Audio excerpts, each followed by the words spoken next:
আপনাদের সবার ভালোবাসার আর আমার প্রিয় গ্রামের বাড়ি। আসসালামু আলাইকুম। আবার গ্রামের বাড়িতে আসলাম।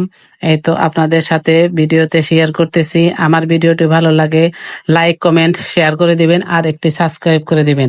এই তো আমি এখন জাংলাতলায় যাব। আমার জাংলায় দুটি কুমড়া ধরেছিল, কুমড়া দুটি কেটে নিলাম।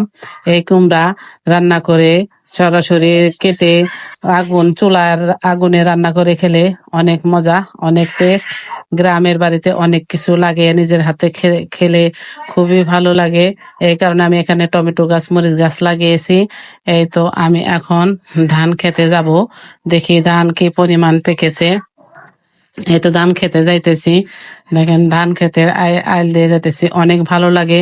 যারা গ্রাম ভালোবাসেন তারা অবশ্যই আমার এই ভিডিওটি লাইক করে দেখতে থাকুন আর একটি সাবস্ক্রাইব করে দিবেন। এই তো দেখেন এই দিনে ধান নিতে অনেক সুবিধা, চকেও অনেক ধান নেওয়া যায়। এই তো ধান ক্ষেত পেকে গেছে, আর 2-1 দিনের মধ্যে এই ধান কাটা লাগবে। আমরা এর জন্য গ্রামের বাড়িতে আসলাম। গ্রামের মানুষ অনেক সহজ সরল। এটা গ্রাম থেকেই শহরের মানুষ উঠে আসা, এটাই সবাই মনে রাখবেন।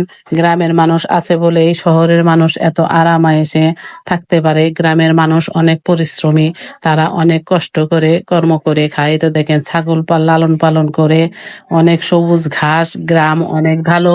গ্রাম তো আমার প্রিয়। আমি গ্রামকে অনেক ভালোবাসি।